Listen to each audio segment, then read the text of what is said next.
Welcome to Naresh academy. Union public service commission మరియు Andhra Pradesh public service commission group 1 and group 2 సంబంధించి October 25, 2023 తేదీ సంబంధించి the Hindu, Eenadu, Sakshi news paper వచ్చిన important articles సమగ్ర విశ్లేషణ తెలుగులో ఈ వీడియోలో చూద్దాం. Question number 1. భారత్ సహా ఎన్ని దేశాల టూరిస్టులకు వీసా లేకుండానే పర్యాటక ప్రదేశాల సందర్శనకు అనుమతివ్వాలని శ్రీలంక ప్రభుత్వం నిర్ణయించింది? ఆన్సర్ 7. పర్యాటకాన్ని ప్రోత్సహించే ఉద్దేశంతో శ్రీలంక ప్రభుత్వం కీలక నిర్ణయం తీసుకుంది. భారత్ సహా 7 దేశాల టూరిస్టులకు వీసా లేకుండానే పర్యాటక ప్రదేశాల సందర్శనకు అనుమతివ్వాలని నిర్ణయించింది. China, Russia, Malaysia, Japan, Indonesia, Thailand దేశాలు ఇందులో ఉన్నాయి. ప్రయోగాత్మకంగా పైలట్ ప్రాజెక్ట్ దీన్ని చేపట్టనుంది. ఈ మేరకు శ్రీలంక కేబినెట్ నిర్ణయం తీసుకున్నట్లు ఆ దేశ విదేశీ వ్యవహారాల మంత్రి అలీ సబ్రీ వెల్లడించారు. తక్షణమే ఈ నిర్ణయం అమల్లోకి వస్తుందని ఆయన తెలిపారు. ఈ పైలట్ ప్రాజెక్ట్ వచ్చే ఏడాది మార్చి 31 వరకు అమల్లో ఉంటుందన్నారు. ద్వీప దేశమైన శ్రీలంకకు పర్యాటకమే ప్రధాన ఆదాయ వనరు. విదేశీ మారకం దీని ద్వారానే సమకూరుతోంది. కోవిడ్కు తోడు ఆ దేశంలో నెలకొన్న రాజకీయ, ఆర్థిక సంక్షోభం మూలంగా పర్యాటకుల రాక తగ్గింది. ఈ నేపథ్యంలో పర్యాటక రంగానికి ఊపిరిపోయాలని ఆ దేశం నిర్ణయించింది. గత కేబినెట్ సమావేశంలోనే ఈ అంశం చర్చకు వచ్చింది. తొలుత 5 దేశాలకు వీసా ఫ్రీ ట్రావెల్కు అనుమతివ్వాలని భావించారు. దాన్ని తాజాగా 7కు పెంచుతూ కేబినెట్లో నిర్ణయం తీసుకున్నారు. Question number 2. అతి తీవ్ర తుపానుగా హమూన్ గురించి వివరాలు తెలపండి. వాయవ్య ఈశాన్య బంగాళాఖాతంలో ఏర్పడిన తుపానుకు హమూన్గా నామకరణం చేశారు. ప్రస్తుతం ఇది అతి తీవ్ర తుపానుగా మారిందని అమరావతి వాతావరణ కేంద్రం వెల్లడించింది. మంగళవారం సాయంత్రానికి పారాదీప్, ఒడిశాకు 330 కిలోమీటర్లు, దిఘా, పశ్చిమ బంగాకు 290 కిలోమీటర్లు, భేపుపరా, చిట్టగాంగ్, బంగ్లాదేశ్ లకు వరుసగా 190 కిలోమీటర్లు, 305 కిలోమీటర్లు దూరంలో తుపాను కేంద్రీకృతమై ఉంది. ఈశాన్యం దిశగా కదులుతూ బలహీనపడి తీవ్ర తుపాను నుంచి తుపానుగా మారుతుందని, బుధవారం భేపుపరా, చిట్టగాంగ్ మధ్యలో తీరం దాటే అవకాశముందని వాతావరణ కేంద్రం అధికారులు వెల్లడించారు. దీని ప్రభావం తెలుగు రాష్ట్రాలపై ఉండదని పేర్కొన్నారు. Question number 3. బాలిస్టిక్ క్షిపణి పరీక్షించిన పాక్ గురించి వివరాలు తెలపండి. పాకిస్తాన్ మంగళవారం మధ్యంతర శ్రేణి బాలిస్టిక్ క్షిపణి మోరీని విజయవంతంగా పరీక్షించింది. సైన్యంలోని వ్యూహాత్మక బలగాల విభాగ పోరాట, సాంకేతిక సన్నద్ధతను పరీక్షించే ఉద్దేశంతో ఈ ప్రయోగాన్ని చేపట్టినట్లు ఓ అధికారిక ప్రకటన పేర్కొంది. ఈ కార్యక్రమాన్ని సైనికాధికారులు, శాస్త్రవేత్తలు, ఇంజనీర్లు పరిశీలించినట్లు తెలిపింది.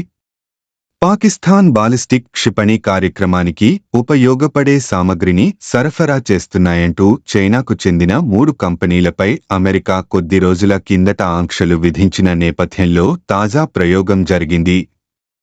ఈ నెల 18 నాబా బీల్ ఆయుధ వ్యవస్థను పాక్ పరీక్షించింది. Question number 4. అసమాన వేతనాలు, లింగ ఆధారిత హింసకు ముగింపు పలకాలని ఏ దేశం మహిళా లోకం మంగళవారం సమ్మె చేపట్టింది? Answer Iceland. అసమాన వేతనాలు, లింగ ఆధారిత హింసకు ముగింపు పలకాలని ఐస్లాండ్ మహిళా లోకం మంగళవారం సమ్మె చేపట్టింది. ఈ సమ్మెలో దేశ ప్రధాని కూడా పాల్గొనడం విశేషం. వేతనాలు చెల్లించని, పురుషులతో సమాన హక్కులు కల్పించని చోట పనులు మానేయాలని సమ్మె నిర్వాహకులు మహిళలకు పిలుపునిచ్చారు. దీంతో పాఠశాలలు మూతపడ్డాయి. ఆసుపత్రిలో సేవల కొరత ఏర్పడింది. ప్రజా రవాణా ఆలస్యం కాగా హోటల్ గదుల్లో అపరిశుభ్రత తాండవించింది. ప్రధాని కేట్రిన్ మాట్లాడుతూ, సమ్మె రోజు ఇంట్లోనే ఉండి నిరసన తెలుపుతాను. మంత్రివర్గంలోని మహిళా సభ్యులు ఇలాగే చేస్తారని ఆశిస్తున్నా అని పేర్కొన్నారు. ద్వీప దేశమైన ఐస్లాండ్లో పని ప్రదేశంలో మహిళలు ఎదుర్కొంటున్న వివక్షపై 1975 అక్టోబరు 24 అతిపెద్ద సమ్మె జరిగింది. దీని ప్రభావంతో ఆ తర్వాత ఏడాది లింగ వివక్ష లేకుండా పని ప్రదేశంలో సమానత్వం కల్పించేలా ప్రభుత్వం చట్టం తీసుకొచ్చింది. ఆ తర్వాత మళ్లీ ఆ సమ్మెను గుర్తుచేసేలా 90% మహిళలు ప్రస్తుత సమ్మెలో పాల్గొన్నారు. క్వశ్చన్ నెంబర్ 5 విక్రమ్ను ఆవిష్కరించిన స్కైరూట్ ఏరోస్పేస్ గురించి వివరాలు తెలపండి. అంతరిక్ష రంగంలోని అంకుర సంస్థ స్కైరూట్ ఏరోస్పేస్ రాకెట్ల డిజైన్, తయారీ, పరీక్షలు, పరిశోధన కోసం కొత్త కేంద్రం మ్యాక్స్క్యూను ప్రారంభించింది. హైదరాబాద్లోని జిఎంఆర్ ఏరోస్పేస్ ఇండస్ట్రియల్ పార్కులో ఏర్పాటు చేసిన ఈ కేంద్రాన్ని మంగళవారం కేంద్ర శాస్త్ర, సాంకేతిక, అంతరిక్ష వ్యవహారాల శాఖ సహాయ మంత్రి జితేంద్ర సింగ్ సందర్శించారు. ఈ సందర్భంగా సంస్థకు చెందిన 7 అంతస్తుల పొడవైన విక్రమ్ అనే రాకెట్ను ఆయన ఆవిష్కరించారు. దీన్ని వచ్చే ఏడాది ఆరంభంలో తొలిసారిగా నింగిలోకి ప్రయోగించే అవకాశం ఉంది. ఇది దాదాపు 300 కిలోల పేలోడ్ను దిగువభూ కక్ష్యలోకి ప్రవేశపెట్టగలదు. పూర్తిగా కార్బన్ ఫైబర్ కాంపోజిట్ బాడీతో రూపొందిన ఈ రాకెట్ ద్వారా బహుళ అపగ్రహాలను ప్రయోగించొచ్చు. ఇందులో 3D ముద్రిత ద్రవ ఇంజిన్ను ఏర్పాటు చేశారు. 526 కోట్ల రూపాయలు పెట్టుబడులు. స్కైరూట్ సహ వ్యవస్థాపకుడు, CEO పవన్ కుమార్ చందన మాట్లాడుతూ, ప్రస్తుతం తమ కంపెనీలో దాదాపు 280 మంది పనిచేస్తున్నారని, 526 కోట్ల రూపాయలు పెట్టుబడులను సమీకరించామని తెలిపారు.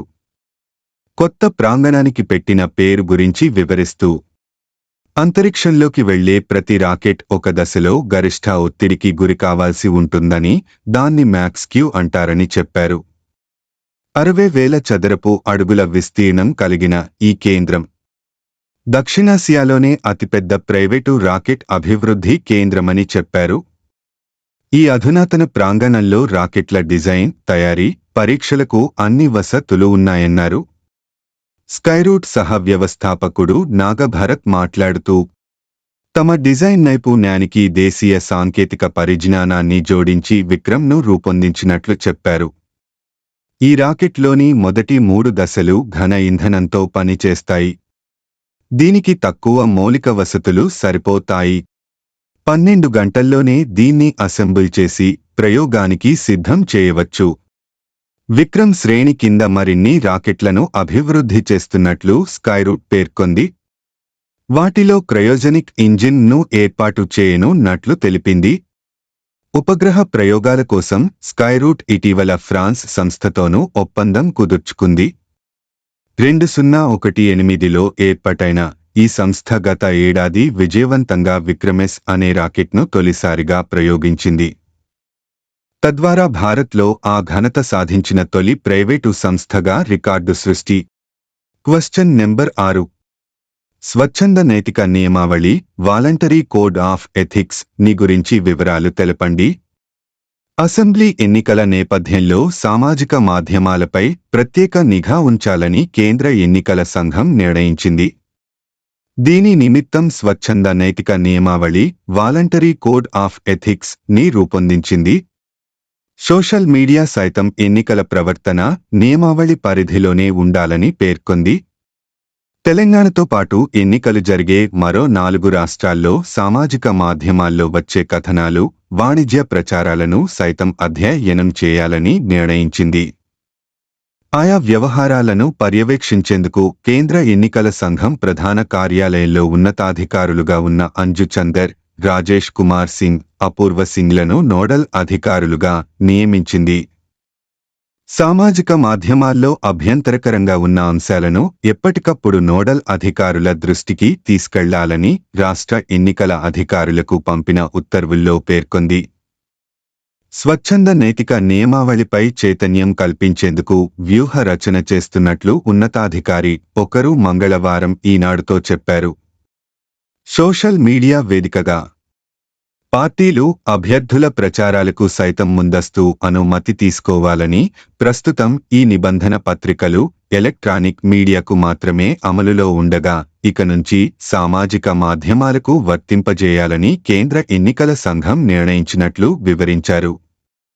సర్వీసు ఓటర్ల బ్యాలెట్ పత్రాల్లో none of the above.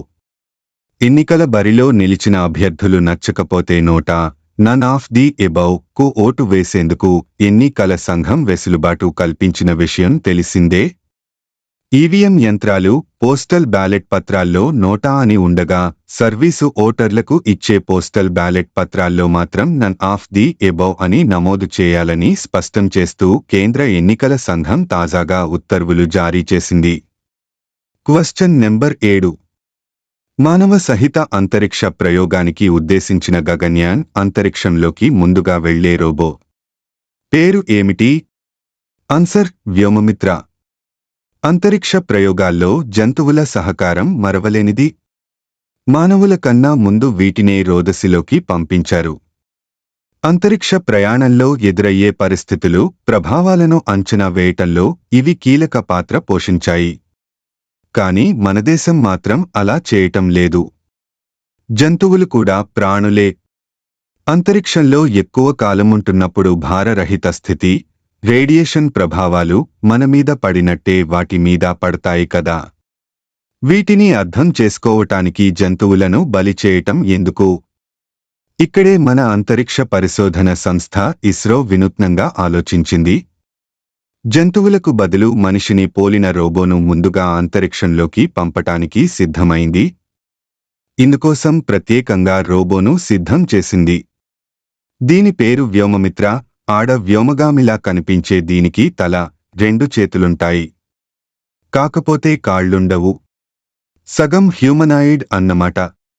Vyommitra అచ్చం మనలాగే పెదవులను కదిలిస్తూ మాట్లాడుతుంది.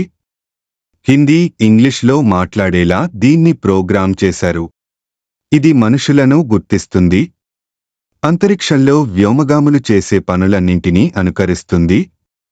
కబుర్లు చెబుతుంది. ప్రశ్నలకు సమాధానాలిస్తుంది. సిరి, అలెక్సా, కోర్ఖానా వంటి కృత్రిమ మేధ పరిజ్ఞానాలను వ్యోమమిత్రకు విస్తరించారు. అంతరిక్షంలోకి వెళ్లిన తర్వాత క్రూ మాడ్యూల్లో వ్యోమగాముల భద్రత, మనుగడకు ఉద్దేశించిన వ్యవస్థలను పరీక్షిస్తుంది. క్యాబిన్లో వాతావరణం మారితే వాటిని గుర్తించి హెచ్చరించగలదు. నేలమీది నుంచి శాస్త్రవేత్తలు అందించే సూచనలను గ్రహించి వాటి మేరకు నడుచుకోగలదు. అవసరమైన పనులు పూర్తి చేయగలదు. లోపల కార్బన్ డయాక్సైడ్ పెట్టెలను మారుస్తుంది కూడా. టెక్నికల్ పనులు చేయటమే కాకుండా వ్యోమగాములకు విసుగు పుట్టకుండా మానసికంగా దన్నుగాను నిలుస్తుంది. కృత్రిమ స్నేహితుడిలా వెంట ఉంటుంది. ప్రయోగిస్తున్నప్పుడు, కిందికి దిగుతున్నప్పుడు, కక్షలో ఉన్నప్పుడు వ్యోమనౌక స్థితి ఎలా ఉందో చెబుతుంది కూడా. క్రూ మాడ్యూల్ అంతరిక్షం నుంచి తిరిగి వస్తున్నప్పుడు లోపల జరిగిన మార్పులను నివేదిస్తుంది. Question number 8. నానో డాప్ గురించి వివరాలు తెలపండి. సందర్భం: ది గుజరాత్లోని గాంధీనగర్లోని కలోల్లో ఇఫ్కో యొక్క నానో డాప్ లిక్విడ్ ప్లాంట్ను కేంద్ర హోంమంత్రి ప్రారంభించారు. వివరాలు: నానో డిఅమ్మోనియం ఫాస్ఫేట్ అనేది Indian farmers fertiliser cooperative limited IFFCO చే అభివృద్ధి చేయబడిన నానోటెక్నాలజీ ఆధారిత వ్యవసాయ ఇన్పుట్. లింక్ చేయబడిన కథనంలో నానో గురించి మరింత చదవండి. ఇఫ్కో గురించి: Indian farmers fertiliser cooperative limited లేదా ఇఫ్కో అనేది పూర్తిగా భారత ప్రభుత్వానికి చెందిన బహుళరాష్ట్ర సహకార సంఘం. ఇది ఎరువులను తయారు చేస్తుంది మరియు మార్కెట్ చేస్తుంది మరియు ప్రధాన కార్యాలయం న్యూఢిల్లీలో ఉంది. Question number 9. ఆహార లేబుళ్లు క్యూఆర్ కోడ్లను కలిగి ఉండాలి. Food safety and standards authority of India FSSAI గురించి వివరాలు తెలపండి. పరిచయం: food safety and standards authority of India FSSAI దృష్టి వైకల్యం ఉన్న వ్యక్తులకు యాక్సెసిబిలిటీని పెంచడానికి ఆహార ఉత్పత్తులపై క్విక్ రెస్పాన్స్ క్యూఆర్ కోడ్లను ఉపయోగించాలని సిఫార్సు చేసింది. ప్రత్యేక అవసరాలు ఉన్న వారితో సహా వినియోగదారులందరికీ సురక్షితమైన ఆహారాన్ని ఇది అందజేస్తుందని ఎఫ్సాయి విశ్వసిస్తోంది. సమ్మిళిత యాక్సెస్ యొక్క ప్రాథమిక హక్కు. ఇటీవలి సలహాలో ఎఫ్సాయి సమాచారానికి సమగ్ర ప్రాప్యతను నిర్ధారించడం పౌరుల ప్రాథమిక హక్కు అని నొక్కి చెప్పింది. దృష్టి లోపం ఉన్నవారితో సహా వినియోగదారులందరికీ ప్రాప్యతను నిర్ధారించే విధంగా ఆహార ఉత్పత్తులను తప్పనిసరిగా లేబుల్ చేయాలి. లేబుళ్లపై ఇప్పటికే ఉన్న నిబంధనలు మరియు సమాచారం. ఎఫ్సాయి యొక్క ఆహార భద్రత మరియు ప్రమాణాలు, లేబులింగ్ మరియు ప్రదర్శన నిబంధనలు 2020 ఆహార ఉత్పత్తుల లేబుళ్లపై చేర్చవలసిన సమాచారాన్ని సమగ్రంగా వివరిస్తుంది. ఈ డేటా ఉత్పత్తి పేరు, దాని షెల్ఫ్ జీవితం, పోషక సమాచారం, ఇది శాఖాహారమా లేదా మాంసాహారమా అని సూచించే లేబుళ్లు, పదార్థాల జాబితాలు, అలెర్జీ కారకాల హెచ్చరికలు మరియు ఉత్పత్తికి సంబంధించిన ఏదైనా ఇతర నిర్దిష్ట లేబులింగ్ ప్రమాణాలు వంటి వివరాలను కలిగి ఉంటుంది. ఆహార ఉత్పత్తులను ఎంచుకునేటప్పుడు సమాచారం ఎంపిక చేసుకునేలా వినియోగదారులకు అధికారం కల్పించడం దీని లక్ష్యం. వికలాంగుల హక్కుల చట్టం 2016 వికలాంగుల హక్కుల చట్టం 2016 వైకల్యాలున్న వ్యక్తుల హక్కులు మరియు అవసరాలను గుర్తిస్తుంది. వికలాంగులకు ప్రాప్యత మరియు ఆరోగ్యాన్ని ప్రోత్సహించడంపై దృష్టి సారించింది. ఎఫ్సాయి దృష్టిలోపం ఉన్న వ్యక్తులు ఆహార ఉత్పత్తులలో పోషకాహార సమాచారాన్ని పొందడాన్ని సులభతరం చేసే చర్యల ఏకీకరణను ప్రోత్సహిస్తుంది. మెరుగైన ప్రాప్యత కోసం క్యూఆర్ కోడ్ల ఉపయోగం. యాక్సెసిబిలిటీని మెరుగుపరచడానికి ఉత్పత్తి లేబుళ్లపై క్యూఆర్ కోడ్లను చేర్చాలని ఎఫ్సాయి సూచిస్తుంది. క్యూఆర్ కోడ్లు ఉత్పత్తి గురించిన విస్తృతమైన సమాచారాన్ని కలిగి ఉండాలి. పదార్థాలు, పోషకాహార వాస్తవాలు, అలెర్జీ కారకాలు, ఉత్పత్తి తేదీ, సిఫార్సు చేసిన వినియోగ వ్యవధి, అలెర్జీ కారకం హెచ్చరికలు మరియు కస్టమర్ ప్రశ్నల కోసం సంప్రదింపు వివరాలు వంటి అంశాలను కవర్ చేయాలి. క్యూఆర్ కోడ్లు తప్పనిసరి సమాచారాన్ని పూరిస్తాయి. యాక్సెసిబిలిటీ కోసం క్యూఆర్ కోడ్లను చేర్చడం అనేది సంబంధిత నిబంధనల ద్వారా నిర్దేశించబడిన ఉత్పత్తి లేబుల్పై నిర్బంధ సమాచారాన్ని అందించాల్సిన బాధ్యత యొక్క ప్రత్యామ్నాయంగా లేదా రద్దుగా అర్థం చేసుకోకూడదు. Question number 10. ఏ మొక్కకు దివంగత సీఎం వైఎస్ రాజశేఖరరెడ్డి పేరును నామకరణం చేశారు? ఆన్సర్: లెపిడోగాథిస్ జాతికి చెందిన ఈ మొక్కకు ప్రజాతిగా రాజశేఖరే, లాటిన్ భాష పేరును కలిపి నామకరణం చేశారు. విద్యా రంగానికి దివంగత సీఎం వైఎస్ రాజశేఖరరెడ్డి చేసిన సేవలకు గుర్తుగా ఓ అరుదైన మొక్కకు ఆయన పేరు పెట్టి యోగి వేమన యూనివర్సిటీ వైవియు గౌరవించింది. దీనిని లండన్లోని రాయల్ బొటానికల్ గార్డెన్, కోల్కతాలోని బొటానికల్ సర్వే ఆఫ్ ఇండియాతో పాటు మరికొన్ని పరిశోధక సంస్థలు ధృవీకరించాయి. వివరాలు: వైవియు వృక్షశాస్త్ర విభాగం ప్రొఫెసర్ డాక్టర్ ఎడోట్ మధుసూదన్ రెడ్డి, పరిశోధకుడు, ఢిల్లీలోని ఎస్సీ కాలేజీ అసిస్టెంట్ ప్రొఫెసర్ డా.కె. ప్రసాద్ బృందం 2020లో వైఎస్ఆర్ జిల్లా బాలుపల్లి అటవీ రేంజ్లోని మొగిలిపెంట ప్రాంతంలో ఓ మొక్కను గుర్తించింది. శాస్త్రీయ పరిశోధనల అనంతరం అరుదైన మొక్కగా గుర్తించి నిర్ధారణ కోసం లండన్లోని రాయల్ బొటానికల్ గార్డెన్, కోల్కతాలోని botanical survey of India, Chinese academy of sciences, south China botanical garden, Guangdong province సంస్థలకు పంపించింది. ఆయా సంస్థలు మొక్క శాస్త్రీయతను నిర్ధారించి అరుదైన మొక్కగా గుర్తింపునిచ్చాయి. న్యూజిలాండ్కు చెందిన సైంటిఫిక్ జర్నల్ ఫైటోటాక్సాలో దీనిని కవర్ పేజీగా ప్రచురించారు. ప్రపంచం మొత్తం మీద శేషాచలం అడవుల్లో మాత్రమే లభించే మొక్కగా నిర్ధారణ అవ్వడంతో ఈ ప్రాంతానికి సంబంధించిన పేరు పెట్టుకునే వెసులుబాటు లభించింది. ఔషధ విలువలు అధికం. లెపిడోగాథిస్ జాతికి చెందిన ఈ మొక్కకు ప్రజాతిగా రాజశేఖరే, లాటిన్ భాష పేరును కలిపి నామకరణం చేశారు. లెపిడోగాథిస్ జాతికి చెందిన మొక్కలు ప్రపంచవ్యాప్తంగా 144 ఉండగా ఇప్పుడు 145వ మొక్కగా లెపిడోగాథస్ రాజశేఖరే గుర్తింపు పొందింది. భారత్లో 34 మొక్కలు ఉండగా ఇది 35వది. ఏపీలో 8 మొక్కలు ఉండగా ఇది 9వది. ఈ జాతికి సంబంధించిన మొక్కలను స్థానిక భాషలో ముళ్లబంతి, సూర్యకాంతం తదితర పేర్లతో పిలుస్తారు. ఔషధ విలువలు కూడా ఉండటంతో సంరక్షించాల్సిన జాతుల కింద వీటిని గుర్తించారు. జ్వరం, ఎగ్జిమా, సోరియాసిస్, ఎపిలెప్సీ, దురద, మౌత్ అల్సర్, కీటకాల కాటు, దెబ్బలు తదితర చికిత్సలకు వీటిని వినియోగిస్తారని వైవియు వృక్షశాస్త్ర విభాగ ప్రొఫెసర్ డాక్టర్ మధుసూదన్ రెడ్డి తెలిపారు. ఈ మొక్కలకు మార్చి, ఏప్రిల్ నెలల్లో మాత్రమే పూలు పూస్తాయని చెప్పారు. వైవియులోని బొటానికల్ గార్డెన్లో సంరక్షిస్తున్నట్లు చెప్పారు.